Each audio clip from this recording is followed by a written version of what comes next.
Hi everyone, let's get started.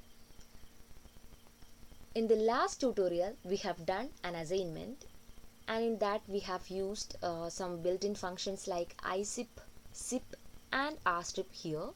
So you might be wondering what is the purpose of all these functions here. So let's have a look at each one of them deeply. So let's start with the sip function here.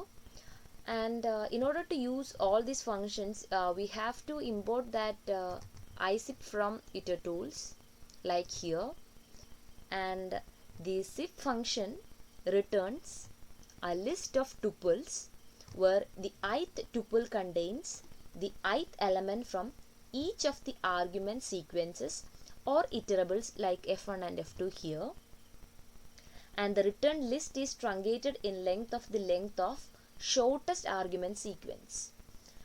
And when there are multiple arguments which are all of the same length, the sip function is similar to the map function with an initial argument of none, and with a single sequent argument it will return a list of one tuple, and with no argument it will return an empty list. So keep that in mind. And also the left to right evaluation order of the iterables are guaranteed. So let's have a look at another example. Here we have two lists x and y having same length, and we have sip it with the sip function here like this. This is the syntax, and it will return first value of first list, comma, first value of second list, comma, second value of first list, comma, second value of second list, and so on.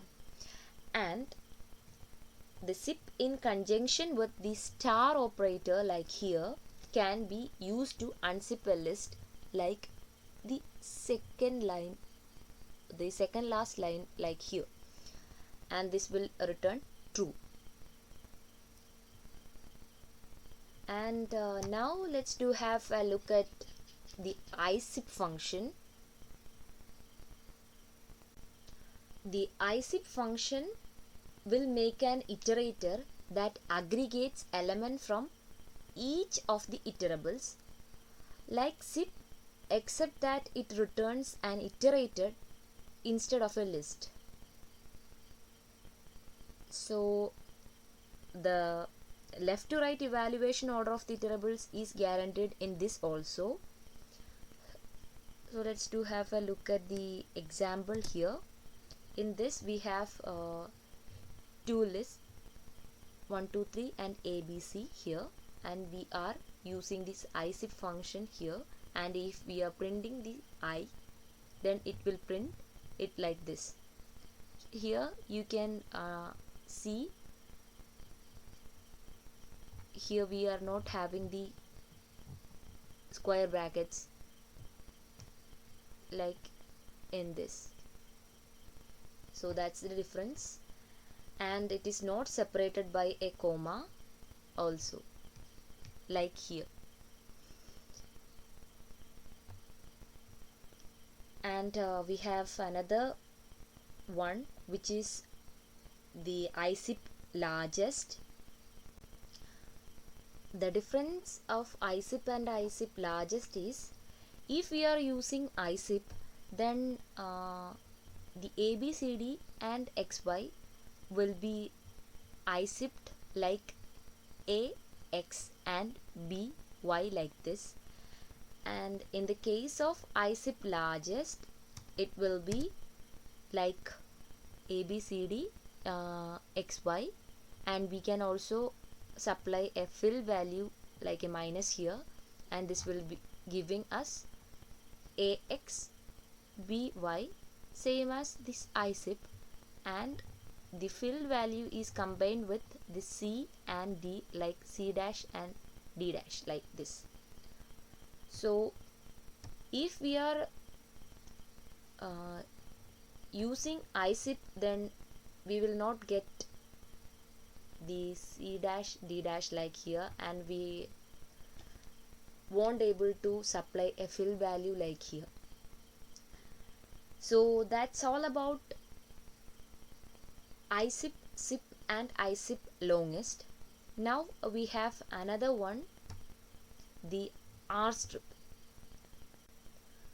And the method R strip returns a copy of the string in which all chars have been stripped from the end of the string, like a default white space characters.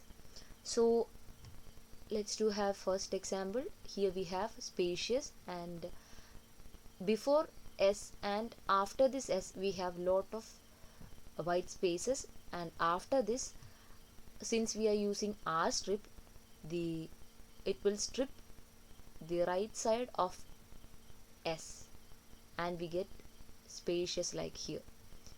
And if we are stripping a like this, then we will be getting a b, and both of these a's are get stripped out. And if we are having ab ba, then it will strip both ab and ba, and we will get an empty string like this. And in the case of this abc abb a, if we are stripping ab, this will strip this ab and ba, and we will get abc only. And we can also have L strip in order to strip out from the left side. And if we want to strip some special things in between, so we have we can use strip also. So that's all about strip, R strip and L strip. So keep watching. Thank you.